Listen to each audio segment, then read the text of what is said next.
Bismillahirrahmanirrahim. This is Dr. Salim Rahman, and it's our third lecture in the series of lectures on project time management. The topic of this lecture is PERT, which stands for Program Evaluation and Review Technique. In our previous lecture, we learned how to use critical path method, the use of arrow diagramming method, and then the precedence diagramming method. Finally, we related to project time with the costs associated with those, and we learned how to crash the project schedule. Today, we will learn how to handle projects whose activities do not have deterministic times. If the project activities have durations that are random or probabilistic in nature, we will learn that while we can use different probability distributions, the most appropriate distribution for such problems is beta distribution.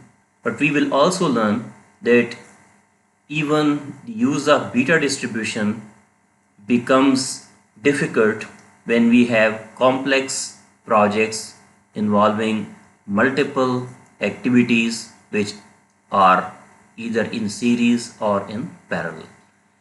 So we will learn the technique which is known as program evaluation and review technique, which uses three different times: the minimum, the maximum, and the most likely. We will also learn the central limit theorem and see how it becomes applicable. We will then compute the expected completion times and the associated probabilities for two problems termed as practice problems 6 and 7. And finally, we will simulate the project of practice problem number 7 and compare the simulated results with results obtained under the assumption of normal distribution. The common probability distributions that we are familiar with include normal distribution, the exponential distribution, the log normal distribution, and uniform distribution. Usually problems that involve times, like the case of project management or reliability studies, the normal distribution is not a good choice because it runs from minus infinity to plus infinity. Use of exponential distribution, log normal, or uniform distribution is recommended. However, in many situations, a combination of exponential distributions, which is known as Erlong distribution, where k stands for the number of exponential ordinates that are summed up, and this distribution has a shape similar to log normal distribution. This can also be used. But one distribution that has been used widely is the beta distribution. It is advantageous to use beta distribution because of its flexibility. For different values of the two parameters alpha and beta, this distribution adopts different shapes. Here I'll show you the 4 selected distributions generated using the same density function of beta distribution for different values of the parameters alpha and beta. The next two numbers specify the range of values for which these graphs have been plotted. For alpha is equal to 0.5 and beta is equal to 0.5, it looks like the bathtub, and those people who have some experience in reliability studies will find it of interest to know that a bathtub shape can be obtained using beta distribution. Beta distribution for alpha is equal to 5 and beta is equal to 1 is like a positive exponential distribution. If you look at this green curve, this is quite similar to log normal or K along distribution, and beta distribution for alpha is equal to 2 and beta is equal to 2 looks like an arc, and with slight change in these two parameters it can become a bell shape. Since I am showing you only a few selected curves, let me show you an animation that I have picked from Wikipedia, and you will see in this animation how beta distribution can assume different shapes for different values of the two parameters. So positive exponential distribution, normal distribution, bathtub, normal again, exponential distribution.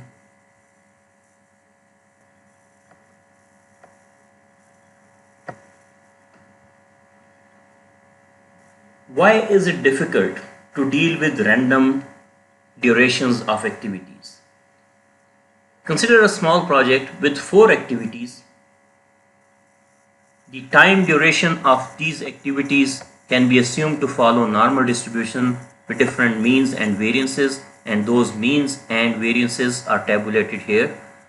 It is also assumed that all these activities, they have independent time durations. And if you look at the precedences, the activity C follows A and D follows B. So there are 2 paths, and on each path we have 2 activities. The path AC would take 16 days. Path BD would require 18 days to complete, but we note that these times are not deterministic, these are probabilistic, because if you look at the activity A, its average or expected time is 6, but it has a spread somewhere between -10 to +20. Likewise, activity C, its average time is 10, but again it has a spread, a variance. Similarly, activities B and D, their average values or expected completion times are 12 and 6 respectively, so these two sum up to 18. But all these times of the activities or their sums, which can again be found to follow normal distribution, because the sum of two normal distributions is a normal distribution. But the interesting thing here is that while on this path the average time is less, 16 days compared to 18 days of the other path BD, the variance of this path is more, because the variance of activity A and the variance of activity C, these are much more compared to the variances of activity B and D. And we will study what happens if the variance of a non-critical path is large compared to the variance of the critical path. As we learned, there are 2 paths. Path AC can be assumed to follow normal distribution with an average time of 16 days and a variance of 85, but it is not found to be on critical path because the expected duration is 16, whereas the expected duration of the path BD is 18, but it has a variance of 25, and because of larger expected value we tend to say that path BD is critical. We find the probabilities using normal distribution with given means and variances. Since path AC has an average of 16, the chances of completion of this path are 50% by the given time of 16 days. The chance that the activities on path BD will be completed within 18 days, which is again the average of this path, is also 0.5.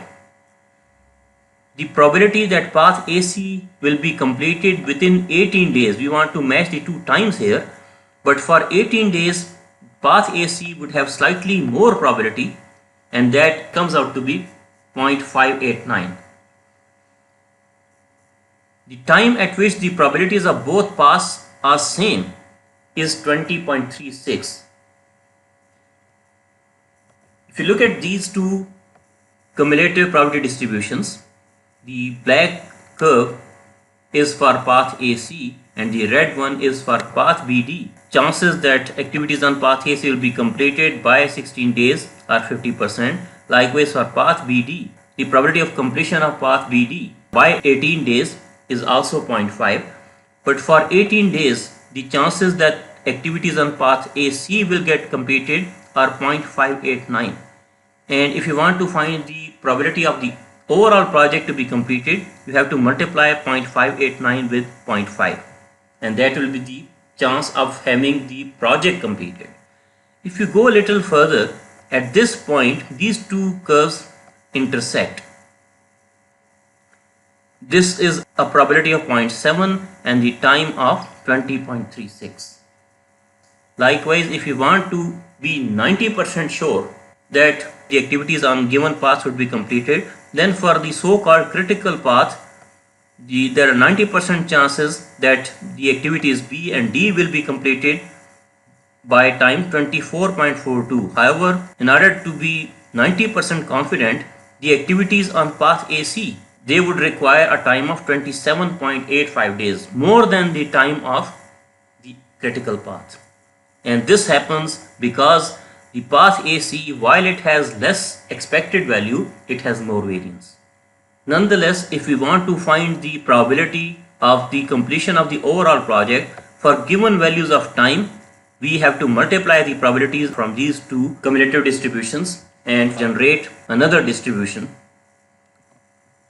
In order to compute different probabilities, we have learned that the chance that path BD will be completed within 18 days is 0.5. Probability that path AC will be completed within 18 days is 0.589. The probability that overall project will be completed within 18 days will be the product of these two, and that comes out to be 29.3%. The probability that the project will be completed within 40 days, suppose we are given 40 days for this project, so we find that the chances that path AC will be completed in 40 days are 0.995. The chances that activities on path BD will be completed are 0.999, and their product is 0.995. So with 99.5% confidence, we can say that this project will be completed within 40 days.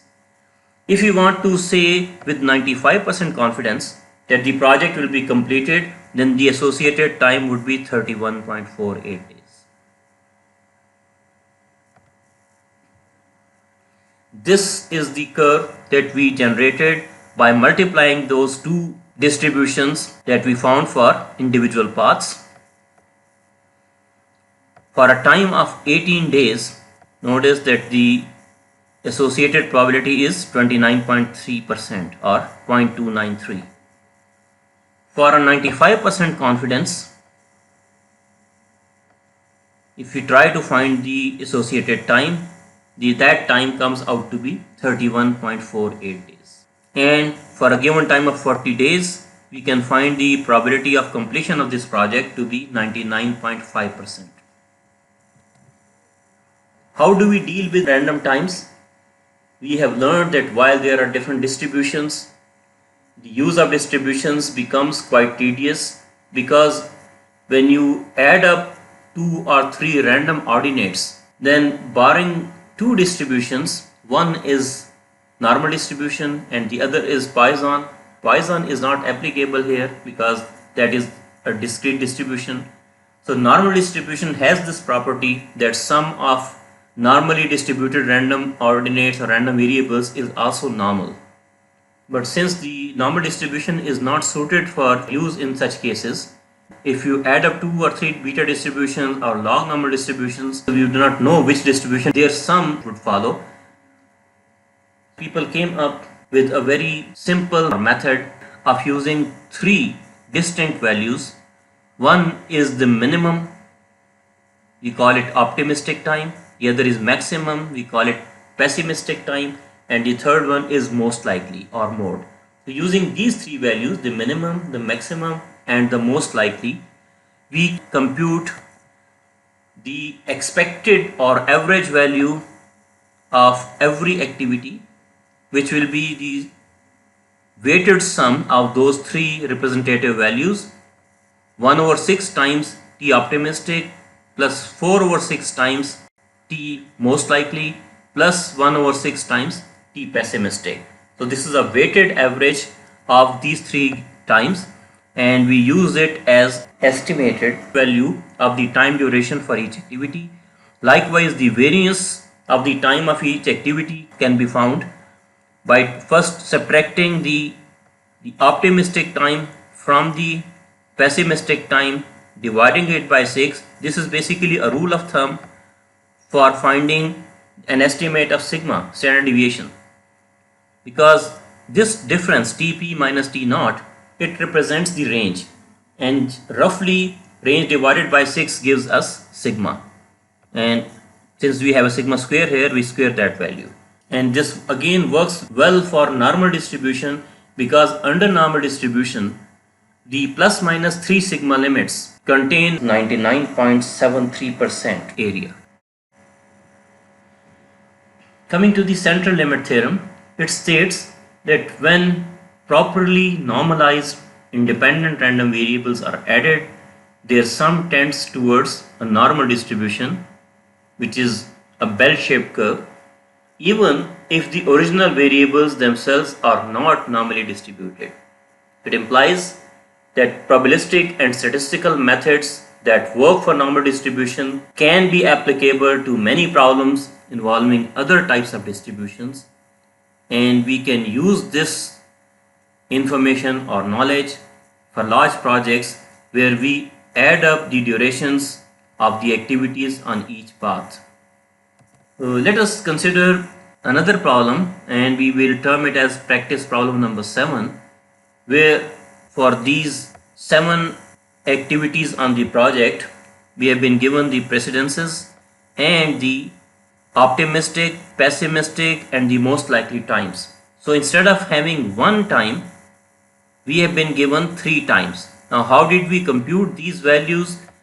The durations here in this column have been computed using this relationship or formula. So for example, this one plus 4 times this one, which is now 5, the sum is 5 plus 7, which is 12. 12 divided by 6 is 2. Likewise, 1 plus 16 plus 7 is 24, divided by 6 is 4. So this column has been filled using this relationship. Then in order to find the variance, we use the relationship sigma square is equal to T pessimistic minus T optimistic divided by 6 whole square. So for activity A, 7 minus 1 divided by 6 is 1, square of 1 is 1. 7 minus 1 again, you get 1. 8 minus 2 is 6, divided by 6, 1, square is 1. 14 minus 2 is 12. 12 over 6 is 2. 2 square is 4.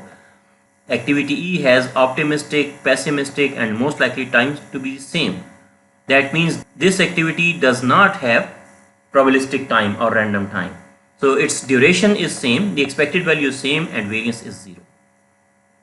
Likewise, we find the variance of activity F as 1 and that of G as 4.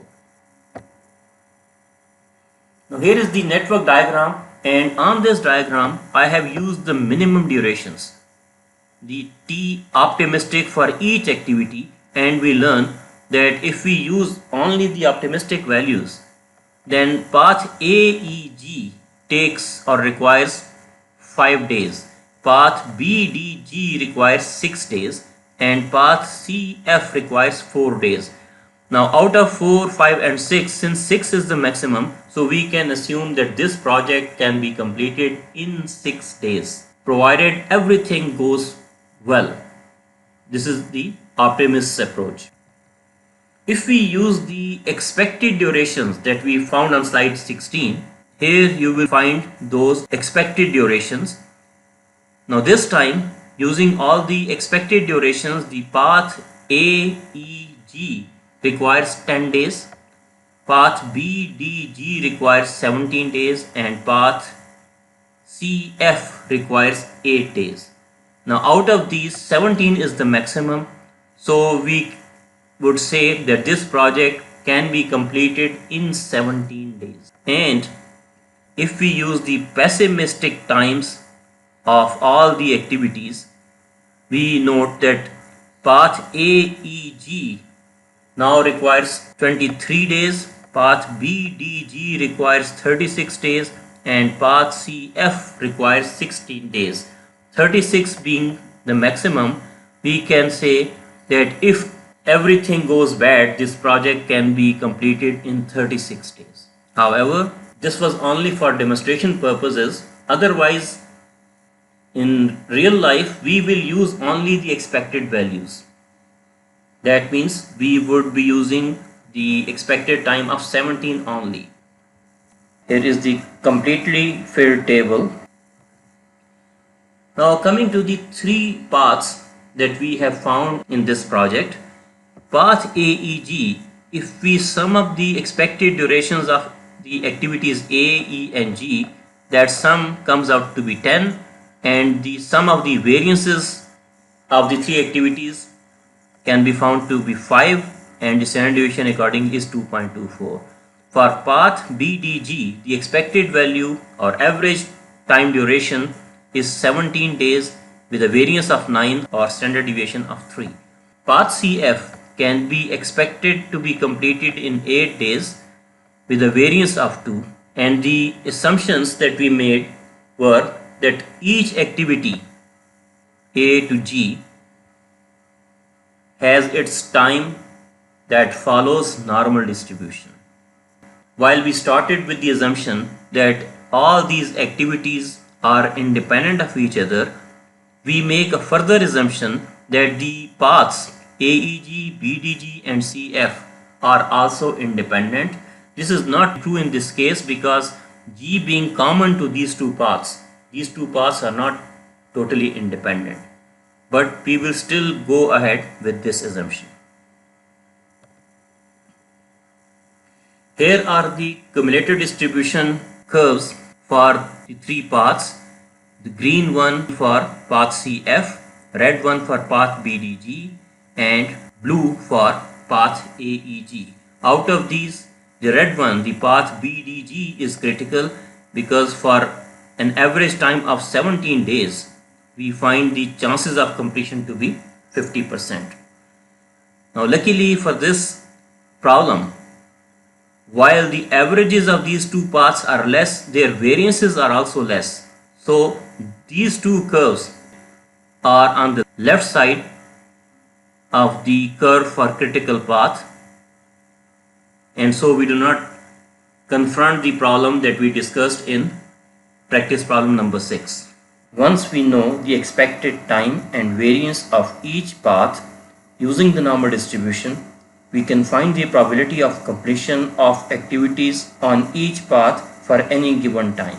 So suppose we want to find the probability of completion of the three paths for a time of 6 days. Probability of completion time of path AEG less than or equal to 6. We convert this into standard normal by subtracting the mean and dividing by its sigma. It comes out to be probability of Z less than or equal to minus 1.785, and that probability is 0.03.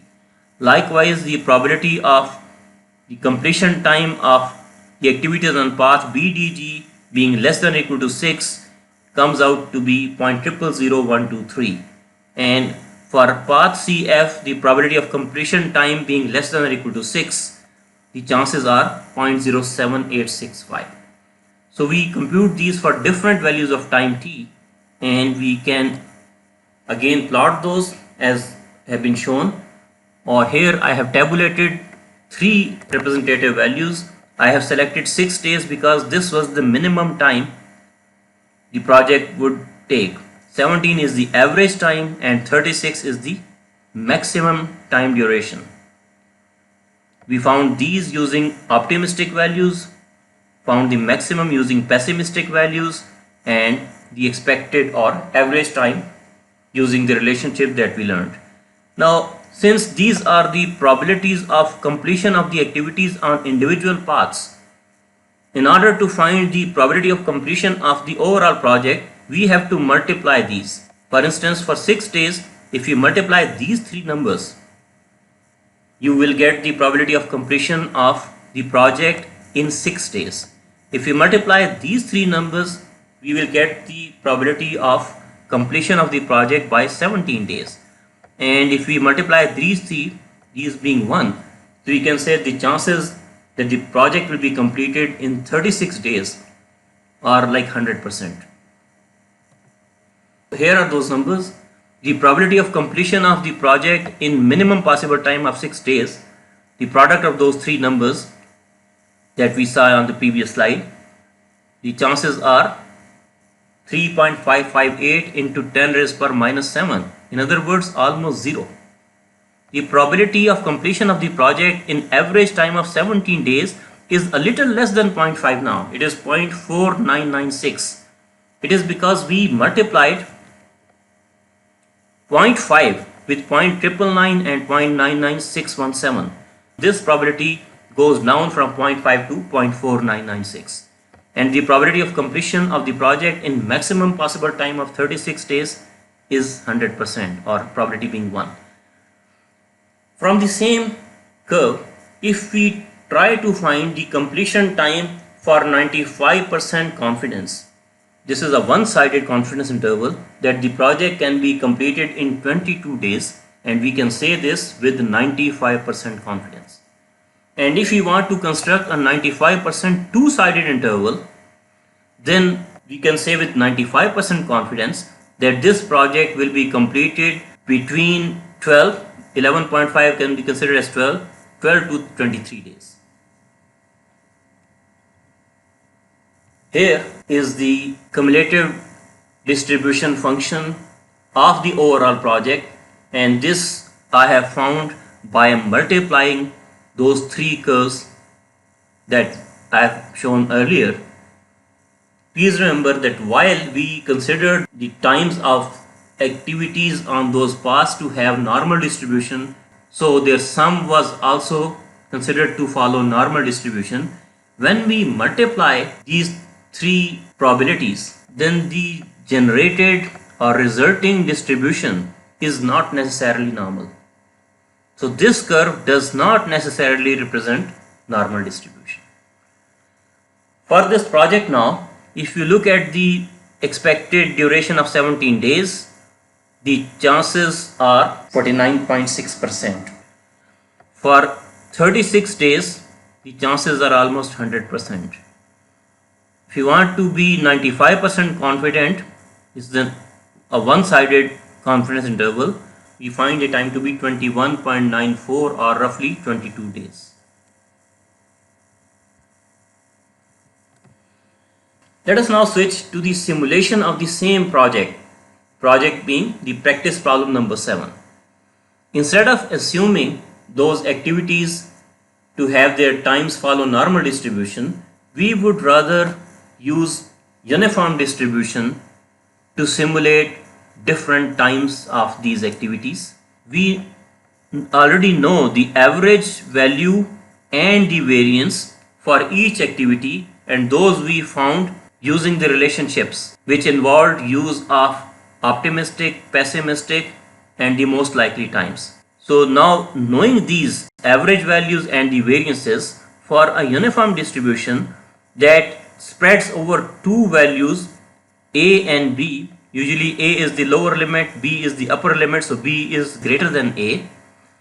The average value of uniform distribution can be found to be A plus B by 2, and the variance of uniform distribution is B minus A whole square over 12.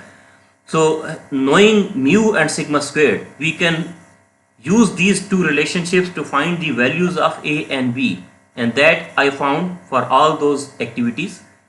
I'll show you later. And then I generated simulated times using the relationship A plus B minus A times random numbers. So I plugged in random numbers here, which are fractions between 0 and 1, multiplied with this difference B minus A, and then adding A to it. Here are those 6 activities for which we already knew the expected values and variances. From those, I computed these limits, lower limit A and upper limit B for each activity. And you would notice that activity E has not been shown because that was not probabilistic. It had deterministic time of 1. I generated 20,000 ordinates for each activity and then added the times of the activities A, E and G and then plotted their histogram. You'll notice that this path has a simulated time of 10 and a variance of 5.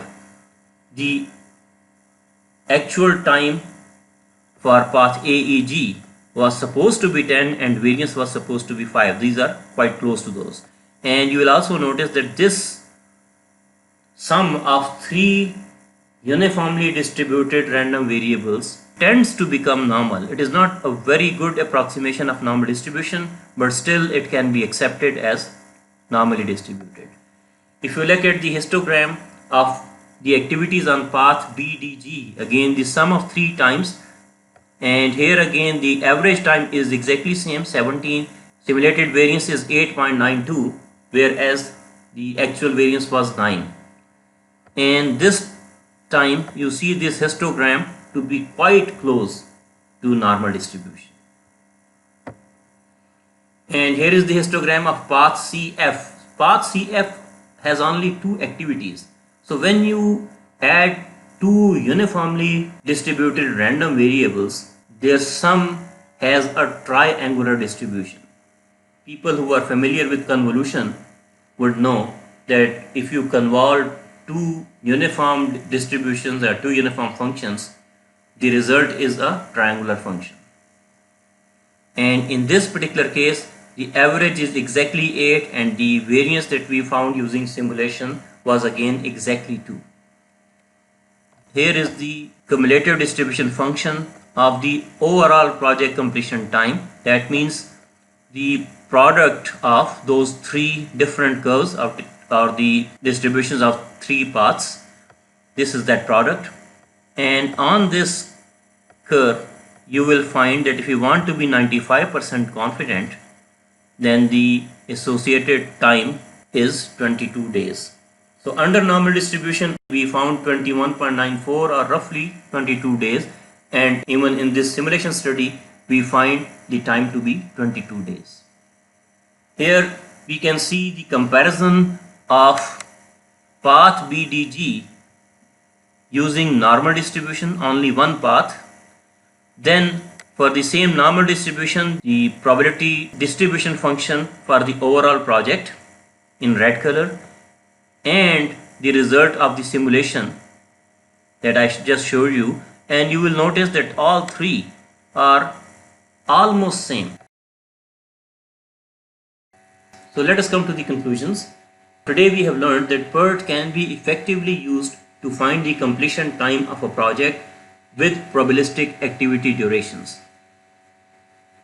We can say this because we have seen that if we assume normal distribution for individual activities, add up to obtain another normal distribution and use its results, or if we use some other distribution like we use the uniform distribution, and a small project in which the critical path had only 3 activities, even there the sum tends to become normally distributed. And so instead of using distributions and making our lives difficult, we can go for PERT, wherein we use only the pessimistic, the optimistic and the most likely times to find the expected durations and the variances, and then we can assume that individual paths would follow normal distribution, but once we find the probabilities of completion, we have to consider each path, and for a given time we have to find the probability of completion of each path and then multiply those probabilities to generate the cumulative distribution function. Okay, so our learning here is that PERT can be effectively used to find the completion time of a project with probabilistic activity durations. The sum of the durations of reasonably large number of activities on a path can be assumed to follow normal distribution even if the individual activities do not follow normal distribution. For a network involving multiple paths, the completion times of individual paths may follow normal distribution, but not necessarily the overall project time, because once you multiply those, then that product does not follow normal distribution. And simulation results can be relied upon if the underlying assumptions are not violated.